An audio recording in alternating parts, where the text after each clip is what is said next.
bir problemi 6 aya həll eləyə bilmirsənsə, bu məntiqi bir problem deyil. Bu psixoloji blokajdır. Normalda insanlar problemə fokuslandığı üçün səbəbi tapa bilmirlər. Dəyişmək istəməməyin səbəbi nədir? Buna deyirlər alışılmış çarəsizlik sindromu. Problemi yaradan beyin problemi həll eləyə bilməz. Azadlıq, xoşbəxtlik, bədbəxtlik, zülm, gözəl bir həyat və ya pis bir həyat. Bu hamısı burdadır. Bu burada deyil. Matrixdə deyil. Öz zehnindədir. Zehin dəyişməyənə qədər heç nə dəyişmir. Bizi idarə edən hisslərdir. Birinə niyə nifrət edirik? Çünki hissimiz var o adama. Amma əslində biz bu çarəsizliklərin içindəyik və görmürük. İnsanlar görmür. Mən burada olmağımın səbəbi bu qədər özümü niyə yoruram? Onlar üçün yoruram. Niyə insanların oyanmağını istəyirəm? Çünki mən də bu kütlənin içindəyəm. Biz bir gəmidəyik. Bu gəmi batsa, mən də batacağam. Bu gəmi qalxsa, mən də qalxacağam.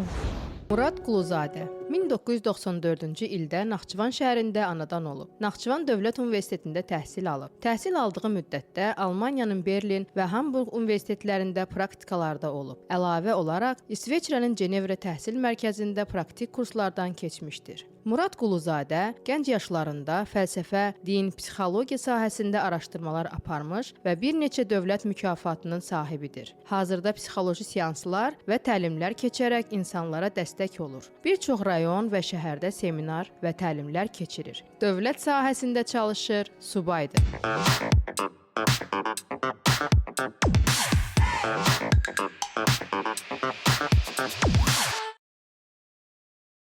Murad bəy, xoş gördük. Xoş gördük Aytan xanım. Hər bir kəs salamlayıram.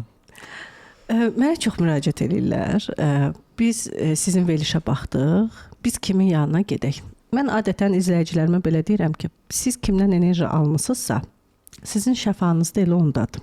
Onun yanına gedin. Amma bugün mən bir başqa Aytan kimi çıxış eləyəcəm.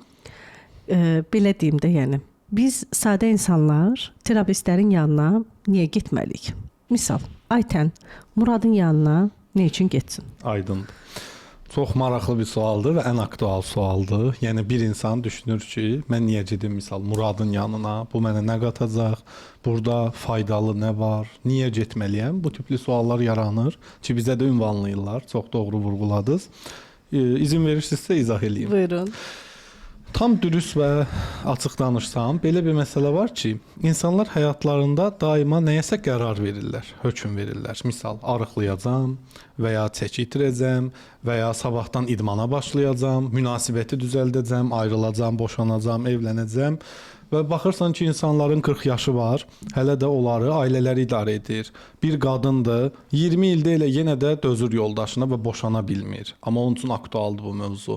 Və bir insan var, 25 ildə eyni işdədir, nə o maaşı dəyişir, nə işi dəyişir, nə pulu. Bir ümid yaşayır ki, pensiya çıxım.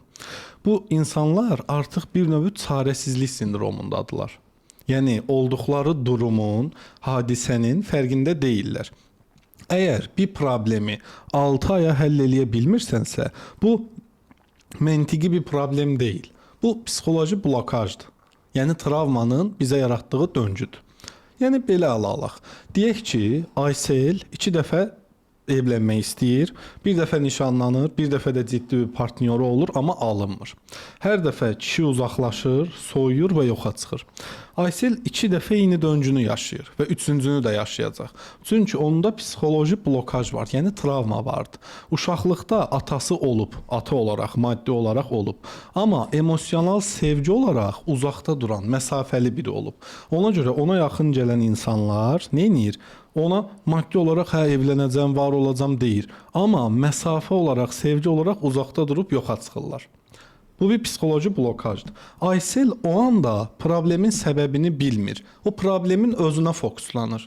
Bir dənə sual verir. Axı bu adamlar niyə getdilər? Məndə nəyi bəyənmədilər? Mənim niyə bəxtim gətirmir falan. Yəni normalda insanlar problemə fokuslandığı üçün səbəbi tapa bilmirlər. Yəni kök inancı tapa bilmirlər. Demədən də sözünüzü kəsim. Əslində siz deyirsiniz ki, yəni və onlar bənzətmə edirlər. Birinci uğursuz bir sevgi hekayəsində və ikincidə də davam edir. Hamısına mütəmadi və o da belə eləmişdi. Əlbəttə. Və ya deyək ki, Zaur bir iş qurmaq istəyir, biznes qurur, iş açır, nə olur? Eyni döngüdür. Pul batır, yanındakı insanlar onu aldadır, pulunu alır. O bir paltar dükanı açır, ora iflas eləyir, batır. Niyə? Zaur bilmir ki, onda şuuraltı blokaj var. Yəni uşaqlıqda atası varlı imkanlı adam olub Zaurun. Amma bir müddət sonra atası iflas eləyir və stresə düşür, xəstələnir, çox hadisə olur. Zaur uşaq olduğu üçün həmin dövrdə Zaurun şuur altında bu kod qalır. Pul xəstəlikdir, pul təhlükəlidir kodu var. Bu kodda, bu psixoloji blokajda olan biri biznes qursa, ancaq belə olar. Amma özü bilmirdi, ona belə bir kodu var. Fərqində deyil. Ona görə biz kömək eləyirik. Fərqində olsa özü düzəldər təbii ki. O biznesə fokuslanır. Hə, niyə tutalım da Həsən məni aldatdı, mən burada hansı səhv elədim. Yəni daha materialist mövzulara fokuslanır. Amma işin əsası ilə o səbəbi tapmaqdadır. Yəni psixoloji blokajdadır. Ona görə bəzi insanlar heç nə eləmədən rahatlıqla biznes qurur, kofe shop açır, nə bilim biznes yerləri açır, partlayır da, yəni pul qazanırlar. Bəziləri yetərli maliyyə savadı, marketingi, biznes bacarığı olsa da heç nə edə bilmir. Çünki onda psixoloji travma var, yəni blokaj var. Bunu seansda düzəldə bilirik. Və ya ayrı bir ehtimal da var. Burada necə olur? Deyək ki, bir insan uşaqlıqdan fərqli bir sahədə olmaq istəyir. Bir futbolçu olmaq istəyir. Amma atası ona deyir ki, yox, sən həkim olasan və həkim olur bu oğlan. Ki, çox rastlamışam seanslarda. Bir müddət sonra böyüyür və s. hadisələr dəyişsə də, bu insan əsla özünü öz işində xoşbəxt görə bilmir. Və orada əslində zehin artıq ona blokaj qoyub. O istəsə də çox uğurlu bir həkim olmayacaq. Həkim olacaq, amma uğurlu həkim olmayacaq. Müəyyən yerə qədər gedəcək. Çünki artıq burada psixoloji bir travma və blokaj vardır. Bu blokajlar düzəlməyənə qədər bu insanlar rahatlıq əldə edə bilmir. İstər maddi, istər sevgi münasibəti, istər rahatlama. Bəzən də insanlarda belə olur. Deyirlər ki, misal Murad bəy, biz nəyə latırıq batır, heç nə alınmır. Deyir o, suya getsəm, dənizə getsəm, dəniz quruyar, su quruyar misalı. Burada da əslində magiyadan, cadudan əvvəl düşünüləsi mövzu, burada psixoloji bir travma var. Təbii ki, bu şəxs bunu məntiqdən həll eləyir deyə, o onun içində itir batır. Bu niyə elə olur? Albert Einstein'in çox gözəl bir sözü var. Deyir, problemi yaradan beyin problemi həll edə bilməz. Yaradan həll edə bilməz. Əgər mənim əlimdə bir sap var və ya ip var, mən bu iplə düyünlər atıramsa, kör düyünlərdə 3-4 dəfə atdım. Hər bir düşüncə düyün atır zehninə. Onu sonra özün açamayasın. Amma biri gələcək, deyəcək, ay tən burada nə var ki, belə eləyəcək, o düyün açılacaq. Bəli, çox olur. Hər zaman elə olur. Çünki problemi yaradan beyin problemi çözə bilmir. Çünki o problemdə ilişir, qalır. Həllində yox və ya səbəbi görə bilmir. Çünki o obyektiv baxış bucağı ilə tapa bilmir onu.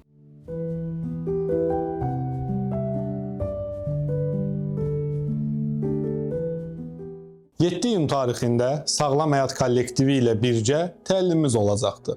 Bu təlimdə mən Murad Quluzadə iştirak edəcəm. Təlimdə manipulyasiya mövzusundan çıxış edəcəm. Əgər siz də bu möhtəşəm təlimə qoşulmaq istəyirsinizsə, aşağıdakı nömrələrlə əlaqə saxlayın və tələsin. Çünki yerlər məhduddur.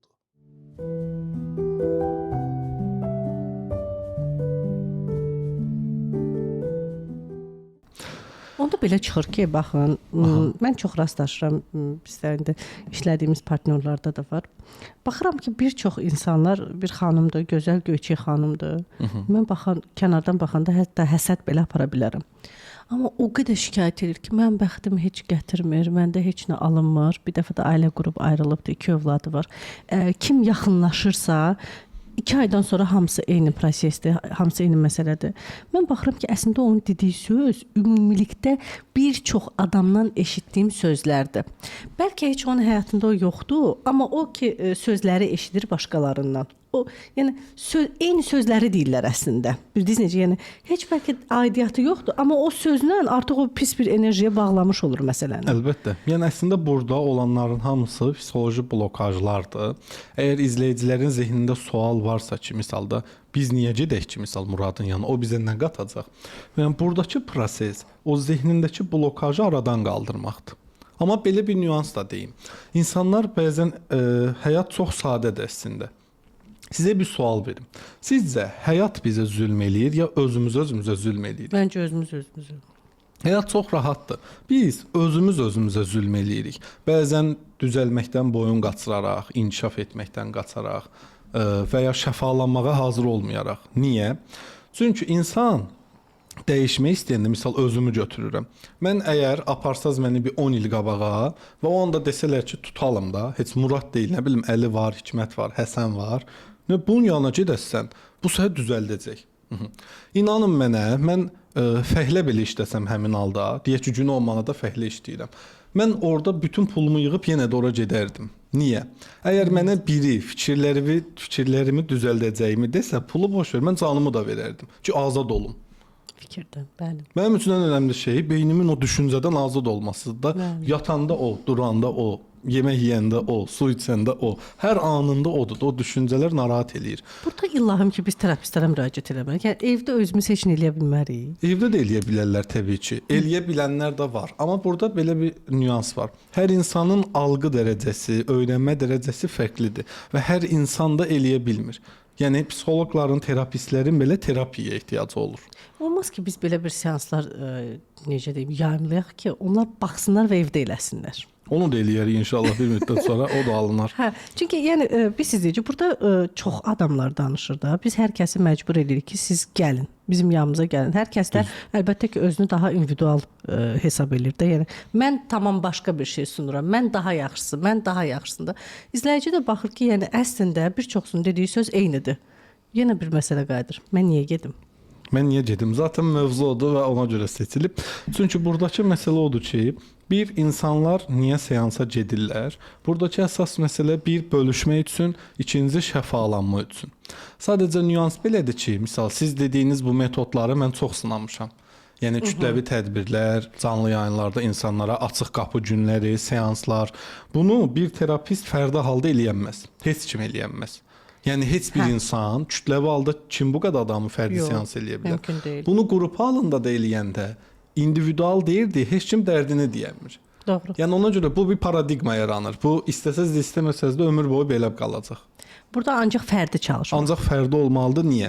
Tutalım ki, mənim bir problemim var və bu ailəvi bir mövzudur. Tutalım nə, yoldaşımla problemim var, biri deyir və ya qaynanamla problemim var. Atası travma verib. O bunu kütlə içində danışa bilmir axı. Yox, bu sirdir. Bu sirri danışmaq olmaz. Amma səbəblər var axı. Məsəl üçün onun yarandığı problemin səbəbləri var da. Əsas yəni əslində problemlərin yaranma səbəbi kök inanclardandır da, ya qorxudandır, ya stressdən ola bilər. Bir neçə səhv etmirəmsə 4 dənədir. Nüans var da kök inanclar. Sadəcə yəni hər biri əslində ora dayanır. Oradan çıxmaq lazımdır. Bu metodları sınamışam, amma çox kütləvi və qrup halında, yəni təlimləri demirəm, amma seansdan söhbət gedir.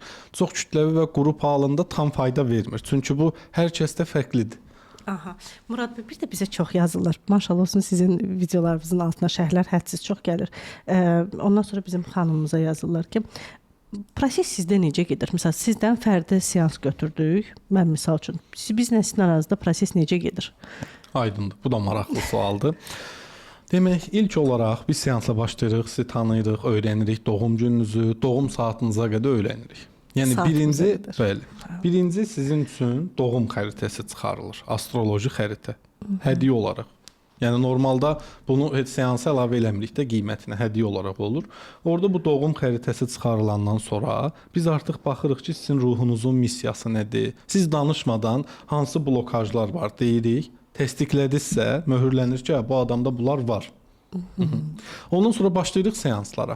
Əgər problemin həddini aşmış fədakarlıqdırsa, sizi balansa gətirmək və fədakarlığı buraxmaq üçün seans aparılır. Seansda da sizə TT-Link metodundan, NLP, normal kliniki psixologiyadan və digər enerji terapiyalarından istifadə edərək seans prosesi davam edir. Bir seansda 4-3 problemi düzəltmək olur. 3-4. Bir seansda. Bir seansda misal sizə özgüvən seansı da eləyə bilərəm, özgüvənli olarsınız. Maddi konularda da eləyə bilərik, münasibət üzrə də eləyə bilərik. Plus astroloji xəritəniz də çıxır. Aha. Bəli. Astroloji xəritə nə qədər vacibdir?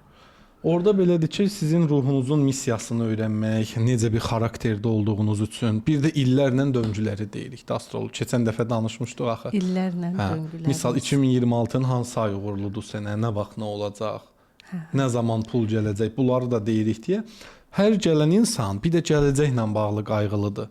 Biz bir seansda astroloji xəritə ilə onun gələcək qayğısını aradan götürürük. Gələcək qayğı deyəndə biraz istəyirəm açasınız. Gələcəkdən qayğılanır da, görən mənə nə olacaq gələcəkdə. Yəni gələcəkdə mənim başıma nə hadisələr gələcək? Məsələn, birinə evli deyilsən, deyirsən 2028-də evlənəcəksən və filan tarixdə. Hətta 99% düzdür, yəni bu astroloji xəritə ilə. Seans zamanı isə keçmişdən indiyə qədər gətirdiyi qayğıları, keçmişə takılıb qaldığı nüansları buraxırıq və seansda o indiki ana gəlir. Yəni bir insan seansda gələcəklə bağlı qayğıları yox olur, keçmişi buraxır və indiki ana gəlir. İndiki anda da beyni proqramlanır. Özgüvən, özdəyər, özünam, maddi mövzular, pul gəlir, əldə qalır, bərəkət artır və ya münasibətə keçə bilir rahatlıqla. Çünki qorxular silinir. Keçmiş, gələcək buraxdıq, indi. İndini yaşamaq.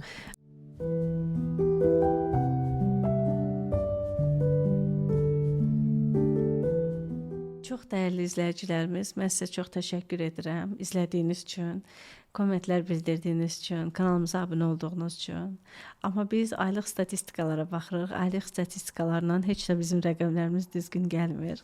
Baxırıq ki, izləyici sayı, izləmələrimiz real daha çoxdur, amma izləyici sayında isə rəqəmlərimiz artmır.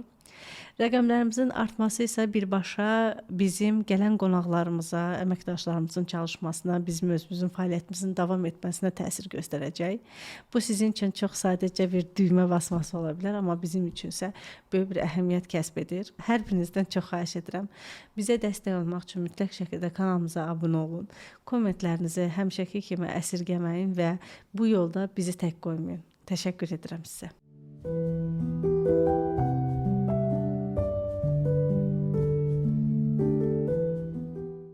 Mən belə deyim də, hər kəs özündən danışır, mən də özümdən danışıram.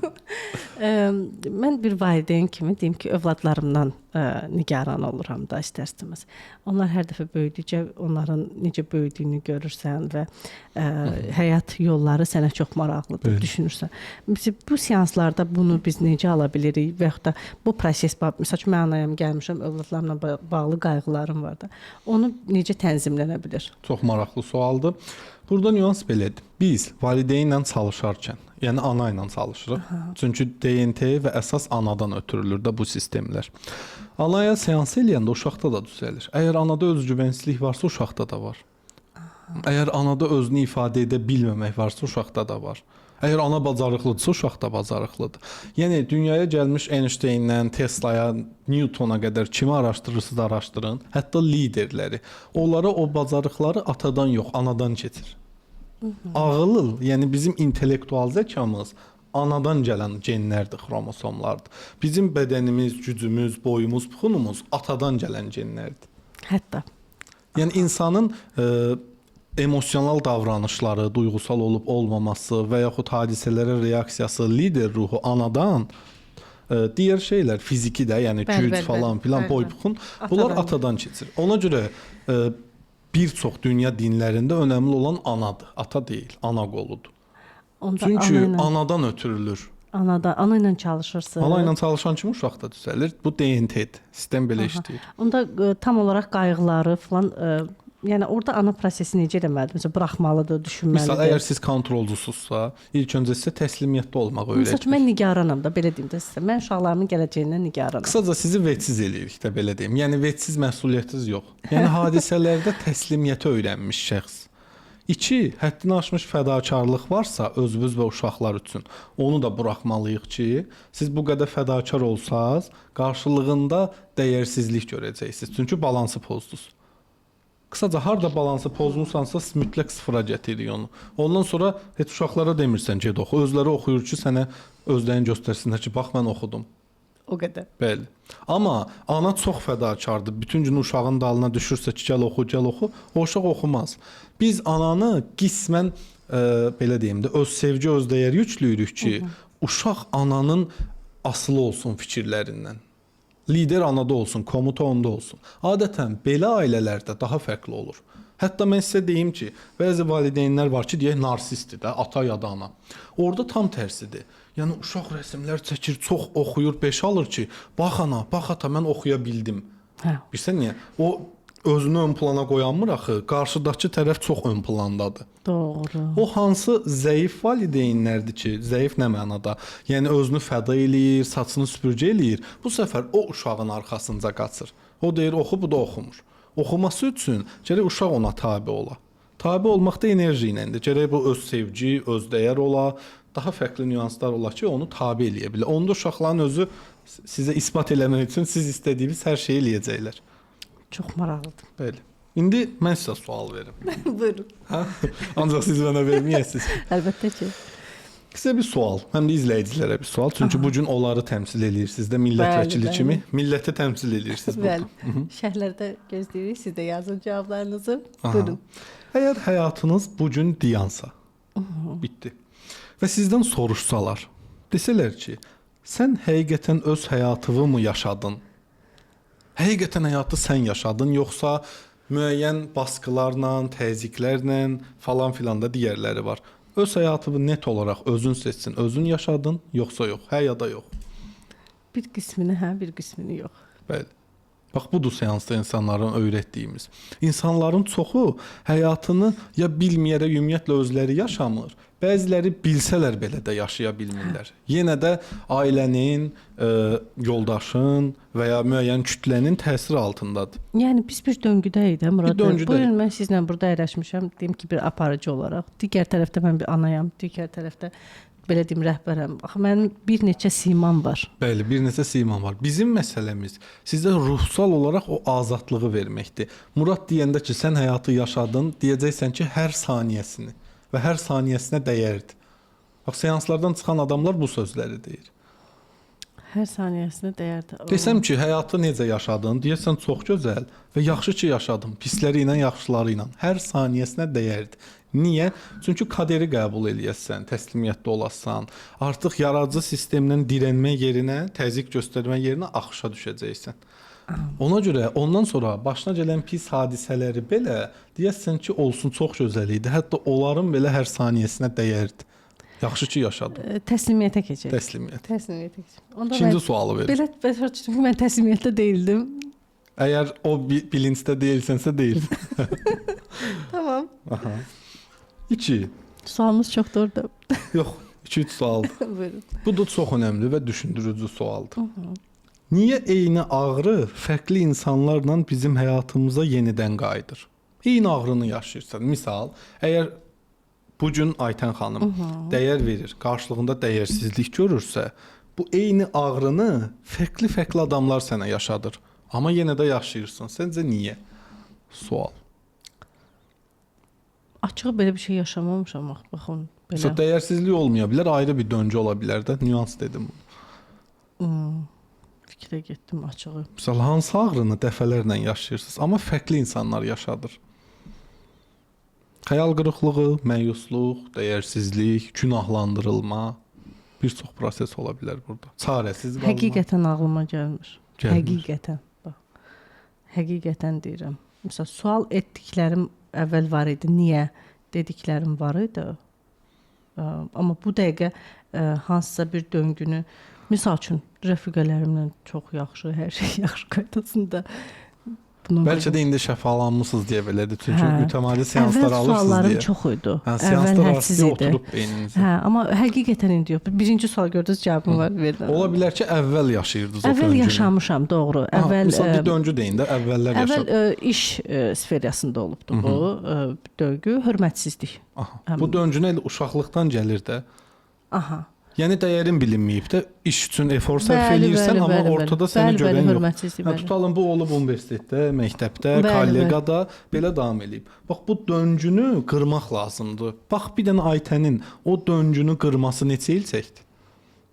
Sual. Neçə ili valdı o? 4 ildən çox vaxtım var. Yox, indi yox da, yəni uşaqlıqdan indiyə salsaq, böyük bir illərin gedib də. Bəli. Bəlkə də 10 ilin, 15 ilin boşa getdi. Əslində mən orada düşünürdüm ki, əllərim kələbcəlidir. Ay sağ ol. İnancı gördünüz, şuuraltı inancı. Əllərim kələbcəli. Əllərim İndi kələbcəli. bax, bu 15 illik döngüdə gördün özünü həll eləyənmədin. Deyirsən insanlar niyə gəlsin? Bax 15 il Aytən düşündü, həll eləyənmədi. Amma bəzən bir insan 1 saat səndən danışır və bu həll olur. Məncə bu istər maliyyə, istər mənəvi, istər də dəyər olaraq daha rahat yoldur. Çox rahat oldu. Düzdür, mən də burada xalqı təmsil eləsəm də, axı mən siz bilirsiniz, mən bütün videolarımda da demişəm ki, bütün gələn qonaqlarımın nə seans veriblərsə, hamısında bir şəxsən özüm iştirak eləmişəm. Mənə şəfalı olduğu üçün ondan sonra mən bunu yayımlamışam. Yəni burada maliyyə məsələləri Düzdür. deyil əslində. Necə ola bilər ki, sizə hər kateqoriyada, hər yaş dövründə və hər iki cinsdən cinsin nümayəndələri müraciət eləyə bilər.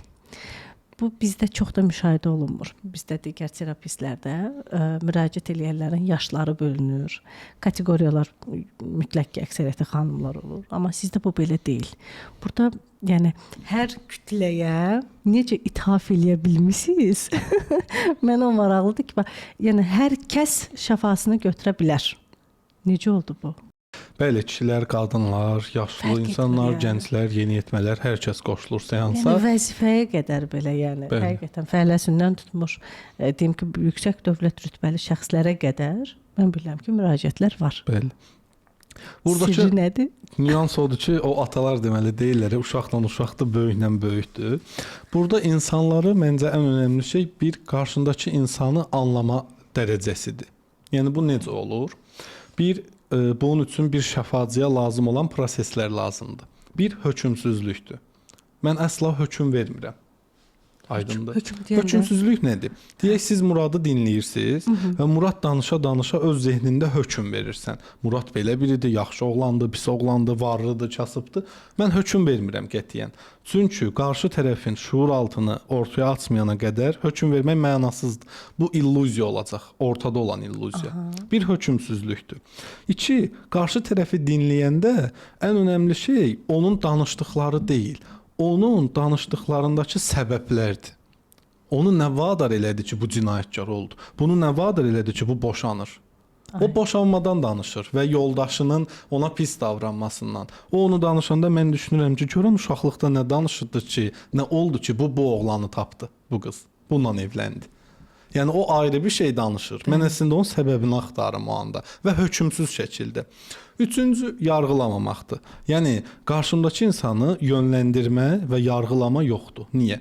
Çünki bir insanı yönləndirmək onun azad iradəsinə və kader xəttinə toxunmaqdır da. Bu da karma yarada bilər. Çox maraqlı yanaşmadır. Ya siz yönləndirmə eləmirsiniz. Yönləndirmə Bunu burada belə elə yoxdur. Ona sadəcə seçimlər sunulur. Həyatda xoşbəxt olmağı seçirsən ya bədbəxt.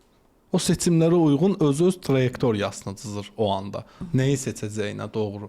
Yəni biri gəlir və boşanmağı istəyirsə, ilk öncə bəzi insanlar onu yönləndirir. Boşan və ya boşanma. Buradakı fərq odur ki, mən ona izah eləyirəm ki, sən niyə boşanmaq istəyirsən? Normalda o gəlmişdi mənə izah eləsin. Amma mən özüm ona izah eləyirəm ki, sən bu səbəbdən boşanırsan. Əslində o da deyir ki, kökə gedirsiniz də, kök inancına. O da deyir, mən düşünürdüm ki, insanlar məni heç anlamır. Siz məni anlamaqdan əlavə bir də tamamladınız. Tapdınız ki, bu niyə olub? Onu izah eləyirəm ki, bax uşaqlıqda yaşadığım bu faktlara əsasən səndə bu problem var. Amma toplananın yerini dəyişəndə cəm dəyişmir. Yəni Hüseyndən boşansan, gedib Zauru tapsan, misal, yeni döngünü yaşayasan, biz səni düzəltmədən bu proses olmayacaq. Yəni ona başa salıram ki, azadlıq, xoşbəxtlik, bədbəxtlik, zülm, gözəl bir həyat və ya pis bir həyat, bu hamısı burdadır. Bu burada deyil, Matrixdə deyil, öz zehnindədir. Zehin dəyişməyənə qədər heç nə dəyişmir. Ona zehnini dəyişdirirəm. Yəni özüm eləyirəm bunu. O heç bir əziyyət çəkmir orada. Ondan sonra artıq zehindəki o buludlar çəkilir, günəş doğur və səlis məntiqlə qərar verir. Seansa gələnlərə adətən ikinci nüans olaraq onların duyğularını söndürürəm. Bir dəfə də demişdim bunu. Niyə? Duyğusal qərar verəndə doğru qərar verməyəcək. O anki hisslər və duyğularla hökm verəcəkdir. Adi bir gəmiciləri düşünün. Gəmidə işləyən bir şəxs, fərqi yoxdur, istər mühəndis, istər kapitan, istər fəhlə. O quru torpağa ayaq basandan bir müddət sonra, yəni psixoloji testdən keçməyənə qədər onun elədiyi şikayətlər, onun elədiyi heç nə real sayılmır. Məhkəmə bunu əsaslandırmır. Niyə? Çünki o hələ də gəminin təsirindədir. Gözləyirlər biraz vaxt keçsin, psixiatr testindən keçir, həqiqətən psixologiyası sağlamdırsa, sonra onun şikayətini nəzərə alırlar. Yoxsa gəmidən düşən hamı şikayətlənəcək, 3 ay orada qalmısan. Aydındır. Və bu fərzlə biri 10 il münasibət yaşayır. Bunu bir cəmiyə bənzətsən və 10 ildə eyni yerdə işləyir. 10 ildə eyni döncünü yaşayır. Bu bir cəmidir də. Bu limana ayaq qoyan kimi hələ də o ürək bulanması, hələ də o ağır gecələr, o fırtınaların təsirindədir. Onu biraz durultmaq lazımdır. Durultmaq üçün ona bağışlanma seansı edirik, keçmişi buraxır, təslimiyyətə gəlir, emosiyaları söndürür, ondan sonra net qərar verir. Mən istəyirəm ya yox. Ən çətini hansı tərəfidir misal üçün ki, onu keçmək olur? Mən düşünürəm bağışlanmaq.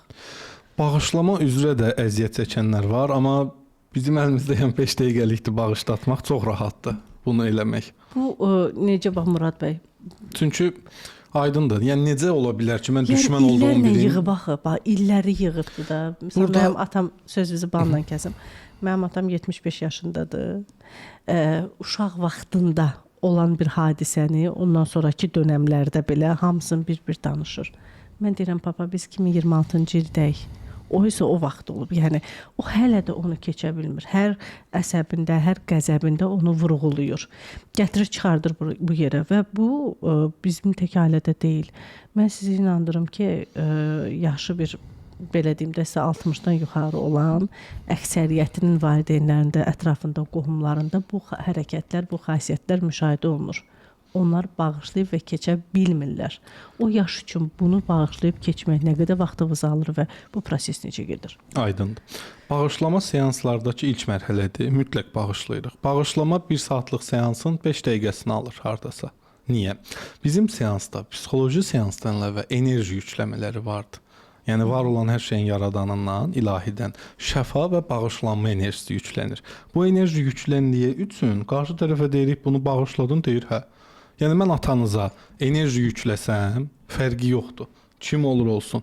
5 dəqiqə sonra o deyəcək ki, mən onu bağışladım. Onda bir hadisəni də, doğru? Yəni Axı mən nə də qədər illəri hadisə, deyirəm. nə qədər hadisə istəsə o qədər. Əgər sırf bağışlanma üzrə seans istəyirsə, mən ümumi tabii 100 nəfərə için saxlayır da misal. O vaxt biz 100-ünü də bir seansda bağışlaya bilərik. Çünki yəni illərlə yığdığını 5 dəqiqə olmasa, məsələn, bir qohumu 5 dəqiqəyə bağışlayar. Yəni də tamamını da bağışlamaq olur. Çünki TT-Linkdə qırğınlıq, öfkə, peşmanlıq və bağışlamamağa aid texnikalar vardır. Bunu oradan təmizləmək olur şuur altından. Orada avtomatik silinir. Yəni özü deyir ki, heç nə hiss eləmirəm, bağışladım. Aha. Bəli. Onda belə asan proses. Baxır kimin etdiyinə. Niyə belə asan olur? Çünki mən yaradıcı ilə işləyirəm deyə, yəni yaradandan gələn şəfa, sevgi enerjisi, buna şahid oluram. Burada həm psixologiya var, həm şuuraltı ilə işləmək var, həm də enerji terapiyası vardır. Üçü də var deyə bu qədər sürətlidir. Gözəl bir sözdür. Baxır kimin işləməyinə. Bəli. Onun nə fərqi var? Onun belə bir fərqi var ki, misal, deyək bir mövzudur. Misal, evlilik, boşanma, özgüvən. Elə insan ola bilər ki, misal, sizə karmanı bir cür izah eləyər. Bundan əvvəl danışdığımız kimi. Elə insan var, bunu izah eləyər, siz 1 dəqiqəyə başa düşərsiniz. Elə insan var, bir gün izah eləyər, karmanın nə demək olduğunu başa düşmərsiniz. Doğrudur. Baxır kimin izah elədiyinə. O çox önəmlidir. Yəni misal düşünün, mən sizə hal-hazırda nə izah elədim bayaq? Dedim hə Aysel 2 dəfə ciddi münasibət olub və belə olub. Çox sadə dildə başa düşdün ki, münasibət üzrə döngü yaşayır. Bəli. Bir də var, məsələ salıram belə trüklara, fırladıram və başa düşmürsən. Hadisələri mürəkkəb etdikcə insanın anlama dərəcəsi zəifləyir. Ona görə asanlaşdırdıqca hər şey rahat həll olur. Yəni bu da bir funksiyadır. Əslində mən başa düşdüm. Siz asan yolla izah eləyib daha asan olduğunu göstərirsiniz. Bəli. Hissi söndürməklə də heç bir reaksiya qatılmır. Bəli. Çox sadə. Yəni bir insan hissi söndürsə, atanız o insanlara aid hissi yoxdur. Nə nifrət, nə sevgi. Hiss yoxdursa avtomatik bağışlanma girir dövrəyə. Hiss yoxdursa avtomatik bağışlanma gedir. Bizi idarə edən hisslərdir. Birinə niyə nifrət eləyirik? Çünki hissimiz var o adama. Əsəbləşir, qəzəb. Misal, yoldan keçən bir adam gəldi, deyək, dəydi paltarıva keçdi, çiyin atdı keçdi. Onu ömrün boyu nə qədər nifrət eləyərsən? Heç yadında qalmayacaq Yəni, özü. Dəydi də, getdi. Hə. Niyə? Çünki ona aid hissin yoxdur. Yoxdur. Nə doğmalıq, nə nifrət, nə sevgi tanımırsan. Bizim hissimiz olan adamları bağışlamırıq. Demək Doğru. bu kişi duyğusaldır ki, nifrət eləyir. Onda biz əslində burada gözəl bir mövzu toxundunuz. Onda biz bəlkə olduğundan qədər çox dəyər veririk, olduğundan artıq sevirik, olduğundan artıq hörmət eləyirik. Bu hissləri özümüzdə böyüdürük. Böyütdüyümüz üçün də o bizə deyəndə ki, gözün üstündə qaşım var. Biz deyirik ki, vay da. Yəni qısaca biz ancaq duyğularımızın olduğu birilərini sevə və ya küsə bilərik. Aydındır? Yəni belə düşün, yoldan keçən birindən küsərsən, ya da deyəsən bir taksi sifariş verdin, deyir gəlmirəm. Onun neyin yəsən? Küsəsən, nifrət eləyəsən. Keçən canın cəhənnəm. Amma yoldaşım desə gəlmirəm. Niyə? Çünki emosional bağ var. Ona görə birinci duyğuları atırıq. Şarteldən atırıq ki, ta enerji gəlməsin. Duyğu olmayandan sonra sən deyirsən ki, mən bu adamı niyə bağışlamıram ki? Çünki hissi yoxdur axı, duyğu yoxdur hələ ki. Bəli. Doğru. Çox maraqlı bir mövzudur. Yəni bir dişi o blom qoyurlar, o sürükləri, sinirləri çıxarmaq üçün. İlk öncə sənə ağrı kəsici vurulur. Niyə? Sən orada hissin olmur. Hiss eləsən olmaz axı, ağrı acılı olar. Birinci o hissin alınır, heç nə hiss eləmirsən. Fərzlə dişinin üstü yontulur, heç nə görmürsən, hiss eləmirsən. Niyə? Çünki ağrını hiss eləyirsən. Hiss eləmirsənsə problem yoxdur. Yəni, həyatda problemsiz yaşamaq istəyirsənsə, gərək hiss eləməyəsən. Biz bunu əbədi eləmirik də, amma onu balansa gətirəcək dərəcədə eləyirik. Yəni, mən deyəcəkdim ki, bax, indi mən əbədi sizlə razı. Robot olar. Amma yəni, biz axı insanıq da, yəni biz hisslərlə idarə olunuruq ki. Elə insan var, deyir, məni tam hissiz elə, bunlar da var. Amma bunu təbii ki, tövsiyə eləmirəm ona. Çünki deyirəm ki, balansı pozarsan, sonra yenə problemi çıxar. Bizi işə salma, gələn yaxşı balansa salaq. Bəli. O da olmaz.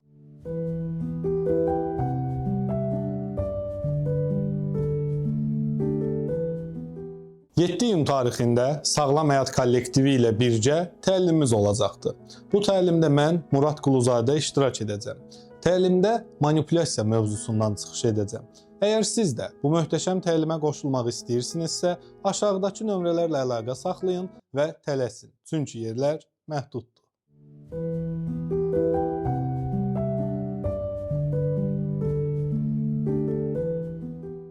Ən çətin terapiyanı keçə bilməyən yaş kateqoriyası deyim, yoxsa travma alan şeylər, məsəl üçün pasientlər, onlar hansılardır? Ən çətin məsəl keçə bilmir, bu uşaqlardır yoxsa necə olur? Gənclər rahat, demək olar ki, Z qurşağının çoxunun ehtiyacı olmur. 2000-lərdən yuxarı çox rahatlıqla özləri keçə bilirlər onları. Bir videodan falan öyrənirlər. Y qurşağı, yəni 80-ci ildən 2000-ə qədər olanlar, bunlar daha çox gəlir terapiyaya. 1950-dən 80-ci ilə qədər X qurşağı gedir. X qurşağı burada da eləsi var, çox ağıllıdır, çox rahatlıqla blokajları buraxa bilir. Eləsi var, ümumiyyətlə dəyişmək istəmir və sabitdir. Yəni biraz daha problemli desək X qurşağı, 1950-1980 arası. Niyə? Çünki yaşın və yaşanılmışlıqların həyata oturması ilə onlar bunun belə olacağını inanırlar. Yəni bu insana uşaqlıqdan deyiblər ki, pulu ancaq əziyyətlə qazanmaq lazımdır. Və o buna inanır.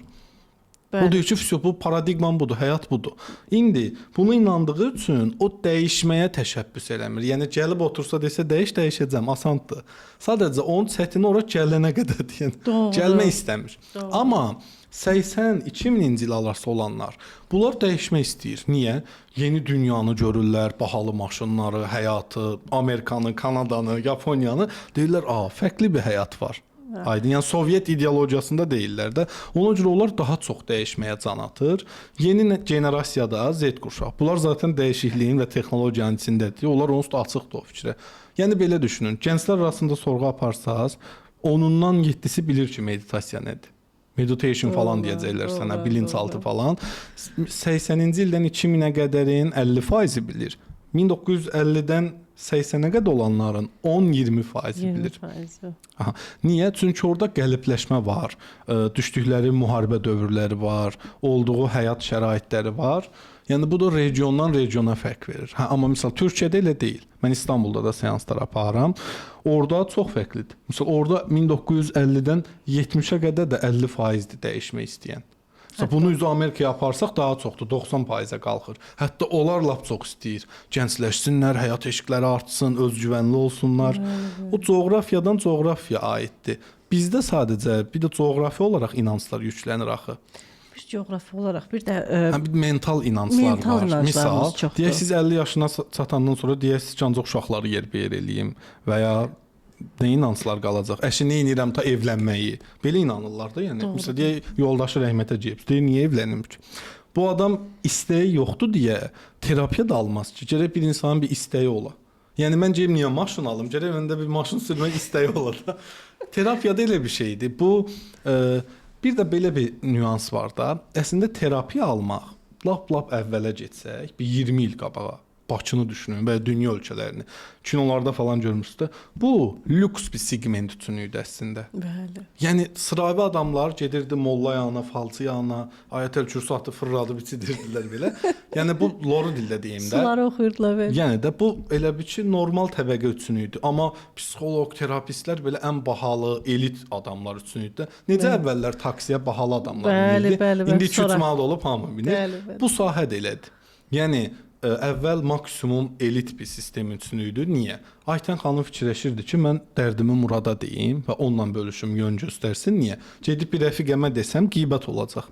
Ona görə bütün elit adamların və ya kinolara baxsaz, ailə psixoloqları, terapistləri, şifacıları, misalda yoga olsun, meditasiya olsun, bunlar Azərbaycana elə bir 10 ildir girir.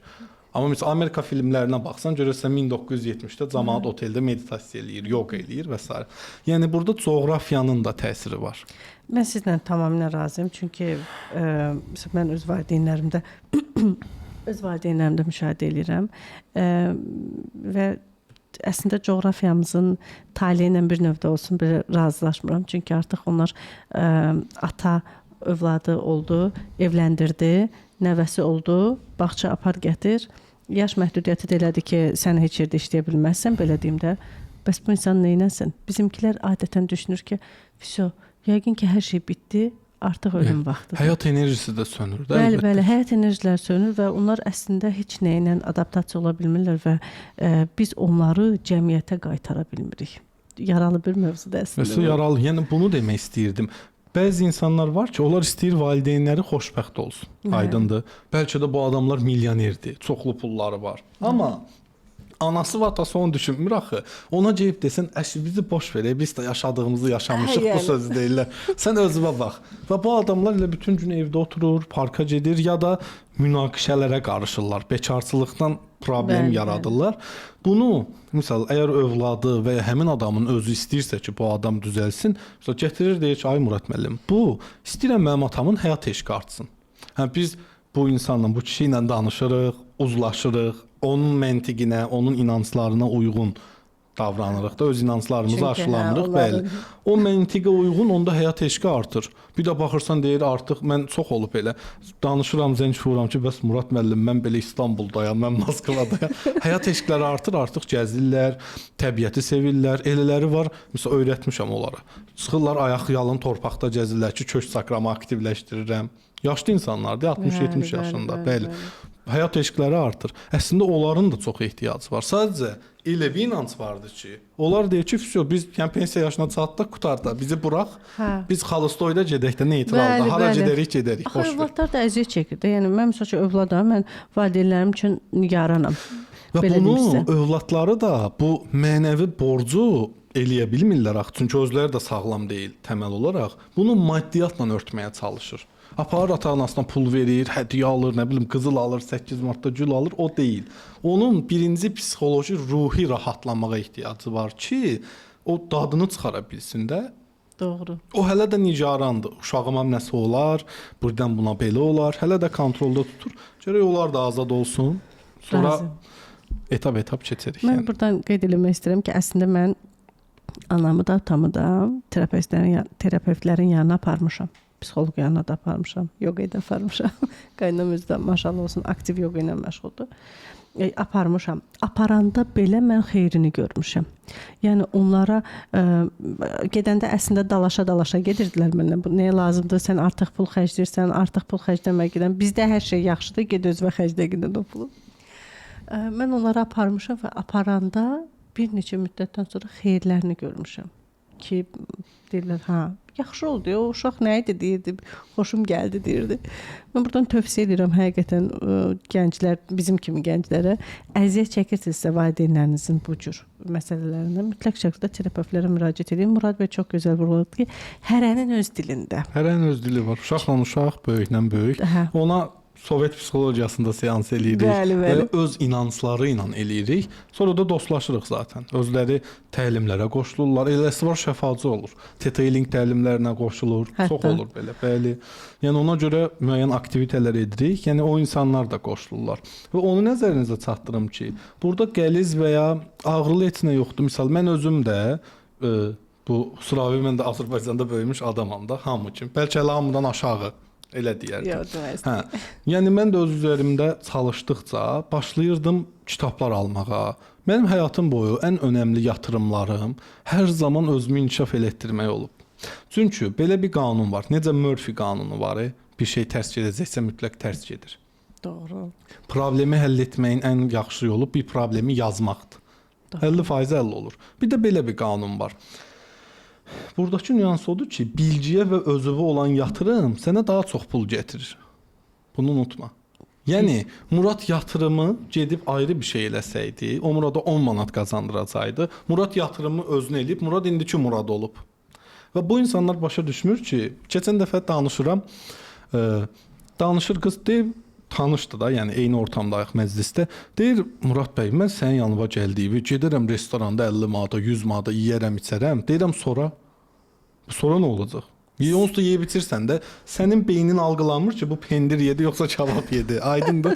Sən lazımdır rahat düşüncə. Ondan sonra sən zindanda belə olsan, sənə saray kimi gələcək ora. O orada anlıq ləzzət, həzz alır. Bəlkə də heç almır. O Bəlkə də düşüncə heç ilə, o almır. stresslə nə alırsan orada Bəlkə də o yanlış inanclı elə. Yanlış inancdır. Yanlış inanc Bu insan özünə yatırım eləyə bilmir. O başa düşmür ki, özünə eləmədiyi yatırım ən pis yatırımdır. İnsan özünə yatırım elədikcə düzəlir. Bax, bir qadın düşün. Bu deyək ki, özünə heç yatırım eləmir. Seans cəhətdən demirəm, amma özünü heç gözəlləşdirmir, heç özünə baxmır, çox baxımsızdır, geyimi, keçimi, hər şeydə. Bu insan, bax, bilirsən nə olur? Get-gedə başlayır öz dəyərini yendirməyə. Bəli. Həqiqətən elədir. Bu acı reallıqdır. Və bir insan nə qədər bilgisinə, özünə, öz inkişafına, dünya görüşünə, şəfalanmasına belə yatırım eləmirsə, o insan get-gedə çökəcək. Nokia kimi böyük şirkətlər var idi da dünyada. Deyək bunu bir insan kimi götürək. Bəli, bəli. Belə böyük şirkətlər niyə çökdülər, iflasa getdilər? Dəyişməyə açıq olmadılar. Hamı keçdi Android-a, onlar qaldı. Bir müddət sonra qıraqda qaldı. Doğru. Deyir əldən qalan 50 il qalar. 50 il qalar. O misal. Ya dəyişməyə hazır olacaqsan, indiki zamanə üçün də bu mütləqdir. Sanki bir yarışdır da Əslində kapitalizm. dəyişməni nəsə belə bir mən dəyişmədim modunda qalmaq istəyirəm. Yəni mən dəyişməmişəm, amma mən də elə Bunu elə bir ikiyüzlülük kimi görürlər, yəni, amma elə mən deyil. dəyişmədim. Dəyişməmək eyibdir. Aha. Həzrət Əli nə deyir? Deyir, öz övladlarınızı və özünüzü olduğunuz zamanəyə uyğunlaşdırın. Kompüter dövrüdürsə kompüter öyrənin, texnologiya dövrüdürsə texnologiyanı öyrənin. Yəni dünyanın ən böyük gücləri niyə öndədir? Dəyişməyi seçdilər. Onlar fikirləşmirlər ki, sağ ayaqla gedək ya sol ayaqla gedək də bir yerə. Onlar fikirləşirlər ki, böyük kompüter sistemləri quraq, ki, qruplar, proqram yaradaq. Yəni baxsaz dünyanın hərbi güclərinə hamısı texnologiyada, silah-sursatda ən öndə adamlardır. Niyə?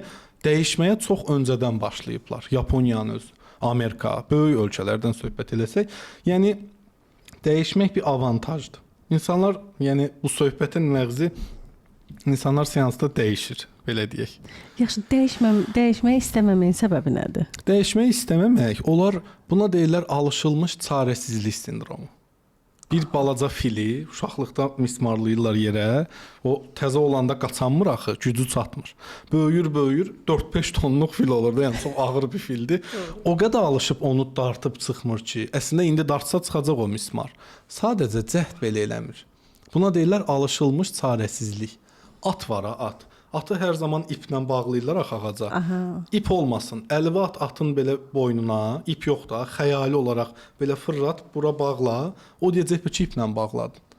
Getməyəcək. Alışılmış çarəsizlikdir. Amma əslində biz bu çarəsizliklərin içindəyik və görmürük. İnsanlar görmür. Yəni mən burada olmağımın səbəbi bu qədər özümü niyə yoruram? Onlar üçün yoruram.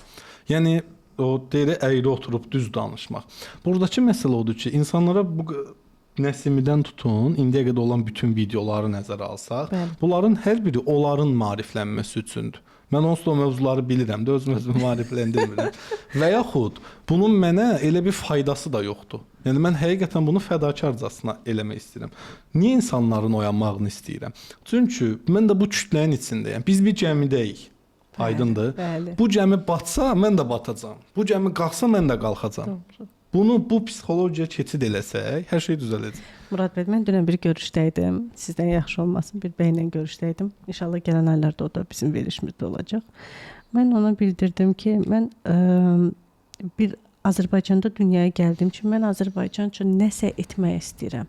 Mən bu ölkənin boş yerə vətəndaşı olmamışam. Mən başa düşürəm ki, mənim bura üçün edə biləcəyim nələrsə var. Missiyam var, bəli. Və mən düşünürəm ki, başqa bir tərəflər düşünürdüm. O mənə dedi ki, Aytan xanım, mən sizə bir söz deyim. Dedim, buyurun. Biz ilk dəfə də onunla görüşürdük. Bizim kanalı izləyir, tanıyır bizi neçə ildir. Siz və sizin qonaqlarınız inanın ki, Azərbaycan adına çox iş görmüsünüz dedi. Siz sanki bir evin qaranlıq otaqlarına işıq saçmısınız dedi. Yəni qonaqlarınız sayəsində. Həqiqətən bundan qabaq olan bütün videolarımızda Murad bəy, şərhləri oxusaq, biz ancaq dua alırıq. Bəli. Sizə və digər qonaqlarımız sayəsində. Ona görə həqiqətən siz düz deyirsiniz. Çünki bizim cəmiyyətimiz qalxdıqda bizim hamımızın enerjisi qalxacaq və biz indi birdəyik, biz olacağıq 10-da. 10-dayıqsa 100-də, 100-də isə 1000-də. Yəni biz özümüzü inkişaf elətdirə, biz və bizdən sonrakılara, əlbəttə, sonrakıları da inkişafını daha tez necə deyim, təmin etmiş oluruq. Belə bir nüans var, bunu da deyim, bitirək. Deyin. Demək, Çinlilərin bir atasözü var. Əgər sən bir günlük xoşbəxt olmaq istəyirsənsə, get yat. Dur, enerjik olasan. Deyirsən, bir aylıq xoşbəxt olmaq istəyirsənsə, get məhsul ək, düyək, nəsə elə. Deyirsən, ömürlük xoşbəxt olmaq istəyirsənsə, böyük-böyük ağaclar ək. Niyə? Bunun indi deyək bir fidan əksək biz torpağa, filizlənir də, kök atır, böyüyür. Bir deyək palıd ağacının, şam ağacının böyük ağaclar 50 ilə tam böyüyür, kölgə salır. İndi atdığımız bu toxumlar gələcəkdə bizə o kölgə salıb meyvə verəcəklər. Yəni onu demək istəyirəm ki, biz bir gəmidəyik. Əgər bu gəmi batsa mən də batacağam və mənim yaxınlarım da batacaq. Bu gəmi qalxsa biz də qalxacağıq. Ona görə hərəmiz bir tərəfdən kömək olmalıyıq. Bacardığımız qədərindən. Bəli.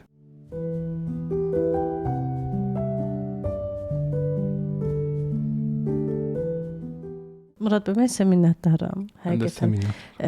İzləyicilərimiz adına bu gün mən xalqın nümayəndəsi olaraq əyləşmişəm burada. Nümayəndəsiniz. Bəli. Sizin misal hər yeni videonuza şərh gələndə o şərhlərin hamısını mən oxuyuram. İlk öncə buradan deyim ki, bütün YouTube-da yazılan, əsas kanalda yazılan şərhlərin hamısını mən öz oxuyuram və mən cavablandırıram. Gedişatı izləməkdən ötürü. Sizin əgər bugün sonuncu çıxan videonuza baxıblarsa, əmin olun birincisinə qədər həmin adam gedir. Bir oturuş sizin bütün videolarınıza baxır.